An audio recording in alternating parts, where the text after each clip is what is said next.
Hi friends, எல்லோரும் எப்படி இருக்கீங்க? நல்லா இருக்கீங்களா? இன்றைக்கி வெள்ளிக்கிழமைப்பா. காலையில் எழுந்திரிச்சி பார்த்து வாசல்லாம் தொளிச்சாச்சு. இன்றைக்கி நல்லா சாணி எடுத்துகிட்டு வந்து சாணியை வச்சு வாசல் தொளிச்சாச்சுங்க.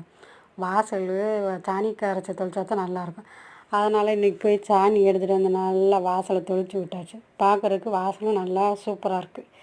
ஏன்னா வெள்ளிக்கிழமை நாள் ஒரு நாளைக்குனாலும் சாணி எடுத்துகிட்டு வந்து வாசல் தொளிச்சிருவோங்கிறதுக்காக இன்றைக்கி எடுத்துகிட்டு வந்து தொளிச்சாச்சுங்க. சரிங்க, அப்படியே நம்ம வீடியோவை கொஞ்சம் பார்க்கலாமா? அப்படியே வாசல்லாம் தெளித்து கோலம்லாம் போட்டாச்சுங்க. போட்டுட்டு செடிகளுக்கு தண்ணி விடணும். தண்ணி விட்டாச்சு. அதுக்கப்புறம் பார்த்தீங்கன்னா 2-3 செடியை நட்டி வச்சுருந்தேன். பீக்கஞ்செடி, புடலஞ்செடியெலாம் நட்டி வச்சுருந்தேன். பீக்கஞ்செடி பார்த்திங்கன்னா கொடி போய்கிட்டு இருக்கு. அதனால் அந்த கொடியை வந்து நம்ம செடி நட்டி வச்சுருக்கோம்ல, அந்த செடிகளுக்கு மேலேயே பட விடுறோம். அப்போ தான் காய் வந்துச்சுன்னா உள்ளேயே தொங்கிக்கும். போகிற வரவங்களுக்கு தெரியாதுல்ல, அதனால் வந்து காய் உள்ளேயே தொங்கிக்கிறதுனால அதை வந்து அப்படியே கொடியை வந்து திருப்பி திருப்பி விட்டு அப்படியே விட்டாச்சுங்க. 2-3 செடி போட்டிருக்கேன். 2-3 செடியில் ஒரு 3 செடி முளைச்சிக்கிட்டு இருக்கு.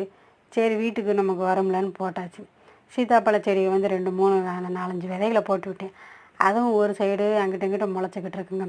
போட்ட விதையை முளைச்சி வரட்டுமே, எதுக்கு அதை பிடிங்கி போடுவானேன்னு. அதனால் எந்த செடி போட்டாலும் முளைச்சாலும் நான் வாட்டுக்கு விட்டு வேணும். அதுக்கு கொஞ்சம் கொஞ்சம் தண்ணி விட்டு அப்பப்போ சுத்தம் பண்ணி வச்சுருவேன். அதனால் செடி கொடிகளை அப்பப்போ நான் வைக்கிற செடி பூரா வந்துக்கிட்டே இருக்கும். எனக்கு செடி கொடி வளர்க்குறது ரொம்ப பிடிக்கும். உங்களுக்கு செடி கொடி வளர்க்குறது ரொம்ப பிடிக்குமா? பாய்.